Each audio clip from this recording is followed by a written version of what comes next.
तन भी स्वस्थ, मन भी शांत, यहाँ हर पल है जीवन का वक्त। तो आइए एक नई शुरुआत करें, प्रकृति के संग अपना रिश्ता गढ़ें। आज हम महाराष्ट्र के एक ऐसे शांत तटीय इलाके सिंधुदुर्ग की बात कर रहे हैं जो कह सकते हैं कि अब काफी बदल रहा है।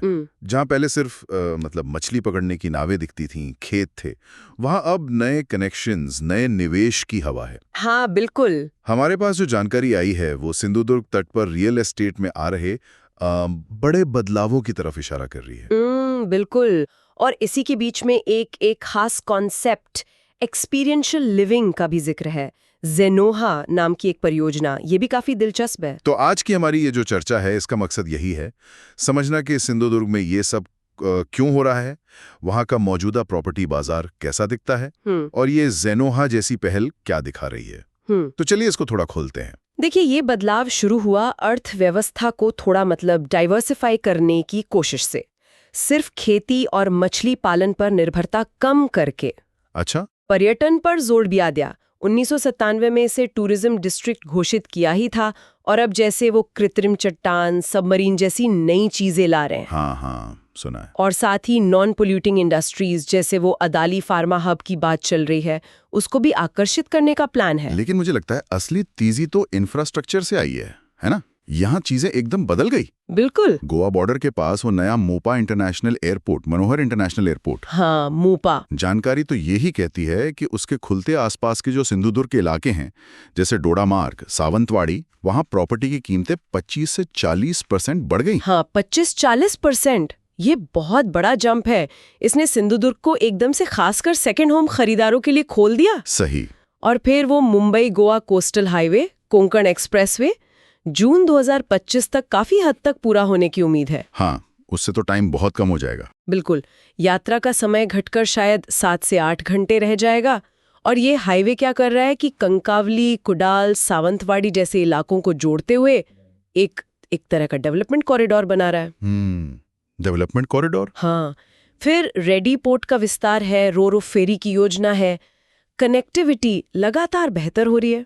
तो मतलब साफ है, बेहतर कनेक्टिविटी, बढ़ता हुआ टूरिज्म, निवेश। हाँ। प्रॉपर्टी बाजार में कीमतें तो बढ़ी, पर यह भी सुनने में आया कि बाजार काफी फ्रैगमेंटेड है, मतलब हर जगह एक जैसा हाल नहीं है। सही कहा। ऐसा नहीं है कि पूरे सिंधुदुर्ग में एक ही रेट चल रहा हो। लोकेशन, सुविधाओं से दूरी, जमीन का टाइप, इन सब स्थानीय फैक्टर्स पर कीमतें बहुत निर्भर करती हैं। अच्छा। लेकिन एक और मजेदार बात है, रेंटल मार्केट काफी मजबूत है। करीब 7.2% यील्ड की बात सामने आई है। 7.2%? वो तो काफी अच्छा रिटर्न माना जाएगा। हाँ, टूरिज्म और वो जो वोकेशन का ट्रेंड है ना, उसने इसे काफी पुश दिया है। लोग अब सिर्फ जमीन या विला नहीं देख रहे। ज़ेनोहा जैसी इंटीग्रेटेड टाउनशिप की मांग है। खरीदारों में एनआरआई हैं, मुंबई पुणे के निवेशक हैं, रिटायर्ड लोग हैं और स्थानीय लोग भी। और वो सिर्फ घर नहीं खोज रहे हैं। नहीं, वो बीच के पास, एयरपोर्ट के पास एक पूरी रिजॉर्ट जैसी लाइफस्टाइल और सुविधाएं चाहते हैं। और इसी माहौल में फिर ज़ेनोहा जैसी चीजें आ रही हैं जिन्हें एक्सपीरियंशियल लिविंग सोसाइटी कहा जा रहा है। हाँ। उन लोगों के लिए जो, जैसा सोर्स में लिखा है, आजीविका से ज्यादा अपने जीवन को महत्व देते हैं। ये क्या फलसफा है, थोड़ा समझाएंगी? इसका जो मूल विचार है वो 3 पिलर्स पर है। वेलनेस यानी सेहत, फार्मिंग यानी खेती, और हैबिटेट यानी रहने की जगह। Okay, wellness, farming, habitat. हाँ, मतलब प्रकृति से जुड़ाव, शांति और एक माइंडफुल लिविंग, उस पर फोकस है। लोकेशन भी इसकी स्ट्रैटेजिक लग रही है। मोपा से करीब 55 किलोमीटर, चिपी एयरपोर्ट से 21 किलोमीटर। हाँ, गोवा की भीड़ से दूर, एक शांत विकल्प की तरह। Pavilion, magnesium pool, Ayush certified Ayurvedic care. हाँ, पारंपरिक भारतीय चिकित्सा पद्धतियों पर आधारित। फिर वो डार्क रूम, साउंड प्रूफ कमरे, शिनरिन योकू, ये जापानी कॉन्सेप्ट है ना? हाँ, फॉरेस्ट बाथिंग, पेड़ों के बीच समय बिताना। फिर पैर रिफ्लेक्सोलॉजी पाथ, ये सब वेलनेस का हिस्सा है। और इसके अलावा पर्माकल्चर गार्डन्स हैं, मतलब सस्टेनेबल खेती, community farming, eco friendly architecture. अच्छा। शेयर्ड इलेक्ट्रिक गाड़ियां, हर 15 प्लॉट पर एक ईवी का प्लान है। और भारतीय शास्त्रीय कलाओं के लिए गुरुकुल जैसी जगह का भी आइडिया है। वाह, ये तो काफी अलग सोच है। बिल्कुल। प्रकृति और समुदाय के साथ मिलकर जीने का एक पूरा मॉडल है। और एक Z2 नाम की आने वाली परियोजना का भी जिक्र है। लेकिन सिंधुदुर्ग में सब इतना सीधा भी नहीं है। पर्यावरण नियमों का क्या? CRZ, ESA, ये तो बहुत सख्त है वहाँ। हाँ, और ये बहुत ज़रूरी पॉइंट है। CRZ यानी कोस्टल रेगुलेशन जोन और ESA यानी इकोलॉजिकली सेंसिटिव एरिया, क्योंकि ये वेस्टर्न घाट का हिस्सा है।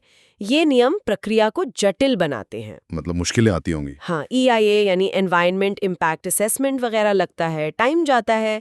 लेकिन ये नियम उस इलाके की जो प्राकृतिक सुंदरता है उसे बचाने के लिए बहुत ज़रूरी हैं। सही बात है। और वही सुंदरता तो है जो लोगों को खींच रही है और लंबे समय में प्रॉपर्टी की वैल्यू भी बनाए रखेगी। तो हाँ, ड्यू डिलिजेंस मतलब पूरी जांच पड़ताल बहुत इंपॉर्टेंट है किसी भी निवेश से पहले। तो फिर रिस्क क्या क्या है?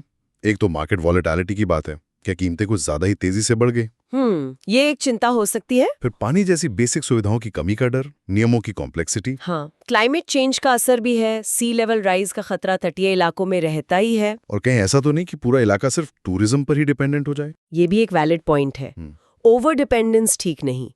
कुल मिलाकर देखें तो संभावना तो बहुत है। विस्फोटक विकास क्षमता जैसे शब्द इस्तेमाल हुए हैं, खासकर सेकेंड होम और टूरिज्म सेगमेंट में। बिल्कुल।